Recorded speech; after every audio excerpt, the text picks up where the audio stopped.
Hola, muy buenas tardes. Mi nombre es José Antonio Bonilla, estudiante de la Universidad Cristiana Logos. Estoy estudiando licenciatura en estudios teológicos y estoy viendo la materia del ayuno, que es la THE 264. Esta es mi tarea número 5, que tiene que ver con el glosario de algunos términos acerca del ayuno en los libros que leímos. Mi código es el 273-706. Bueno, número 1, hablamos del tema de la adoración y tiene que ver con una palabra que se llama proscuneo, que significa hacer reverencia, dar obediencia, adoración, y realmente está mostrando lo que es una inclinación, postrarse delante de Dios, y eso está en el diccionario de W. Bay. Número 2, hay otra palabra que tiene que ver con un personaje que son los ángeles de Dios.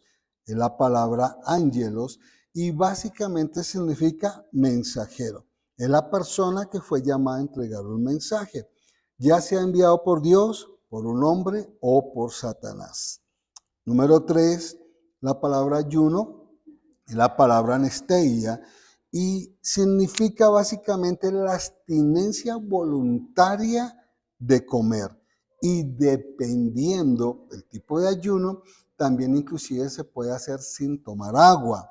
Esto fue algo que los judíos hicieron y con el tiempo los cristianos también adoptaron esa misma práctica. Número 4, cuando hablamos del ayuno estamos hablando de algo que se llama la carne.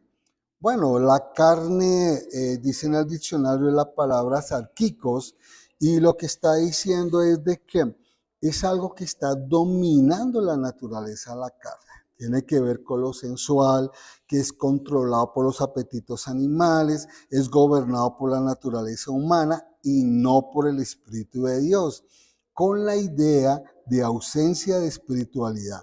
Esta sabiduría humana es contraria a la sabiduría de Dios y por lo tanto este término de la carne se refiere principalmente al hombre como un ser en un cuerpo, pero que está en contraposición a lo espiritual o hacia Dios. Por eso en el ayuno la idea es sujetar a la carne. Aparecen personajes como Cornelio. Cornelio es aquella persona que, aunque era un hombre común en ese tiempo, era una persona que pertenecía porque él pertenecía a la compañía la italiana y era un centurión de ella, pero tenía gran devoción y su piedad fue honrada por Dios con una visión. Y luego, después de haber ayunado, recibió la visita de Pedro y así se convirtió en el primer gentil en convertirse a la iglesia cristiana. Hay otro término que se llama el diablo y en el griego se llama diabolos. Tiene una función, acusador, calumniador, y es uno de los nombres utilizados por Satanás. De ella se deriva la palabra castellana diablo y debería aplicarse exclusivamente a Satanás como nombre propio. Hay veces también cuando habían como esos momentos difíciles de dolor, y era cuando las personas recurrían a esta práctica del ayuno, pues el dolor en el diccionario es la palabra griega odune, y es un dolor consumidor, lleno de angustia, tanto que se puede enfermar el cuerpo o aún también mentalmente, también se manifestaba con muchas situaciones de pensamientos difíciles. Número 8, hay un hombre que aparece en el Antiguo Testamento, que es el profeta Elías, y Elías significa mi Dios es Yahweh, y significa también, es un mensajero especial de Dios al reino del norte de Israel.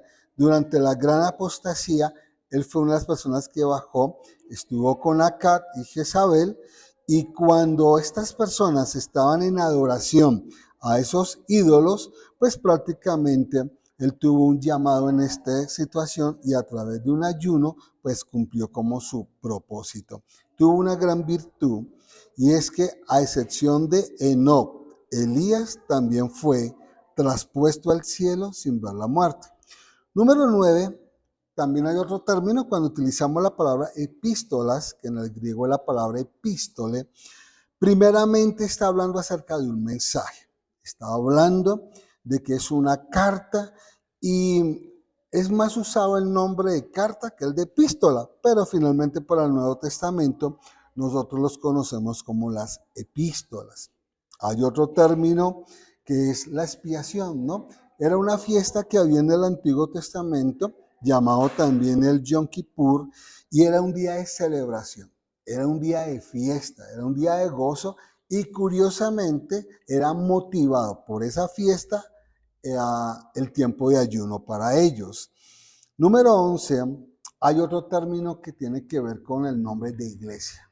Ese nombre no está en el Antiguo Testamento, solo aparece en el Nuevo Testamento.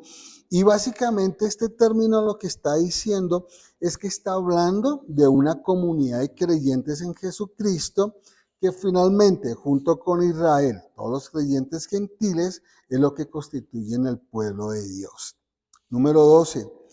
Habían algunas prácticas que resultaban que había que hacerse después de un ayuno, como algo que se llama imponer manos.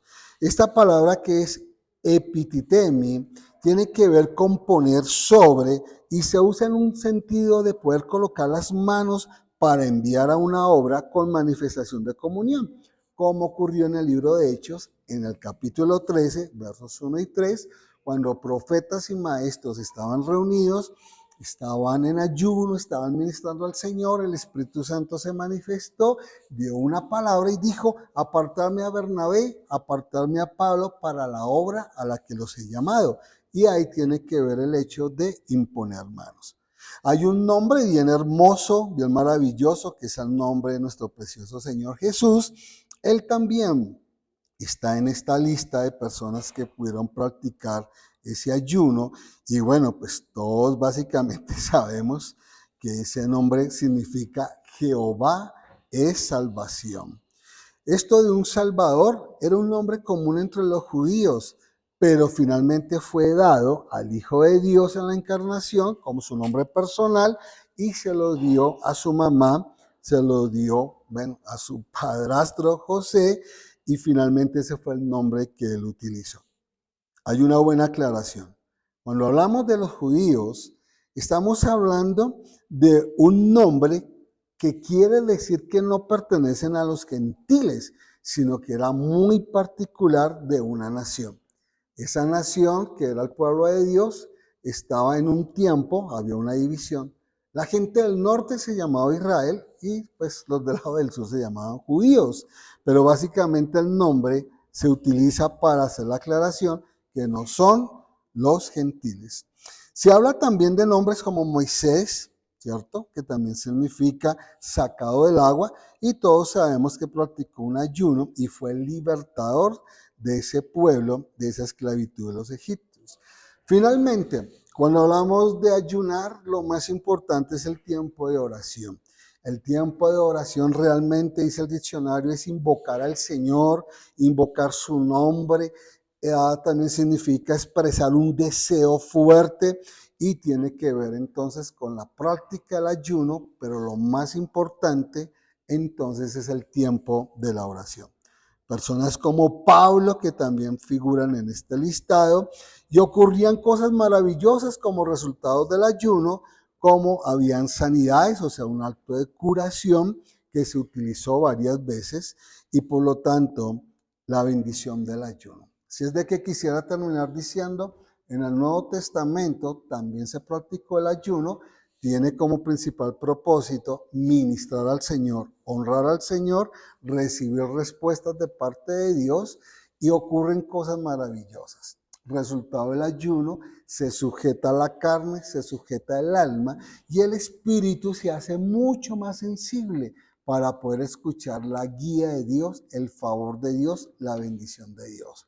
Así es de que finalmente el ayuno es una gran bendición si debemos practicarlo, y así será mucho más sencillo para nosotros ver las respuestas y el poder de Dios. Así es de que bueno, me despido de Bogotá, Colombia, este servidor, y nos vemos en la próxima. Chao, chao, chao, chao.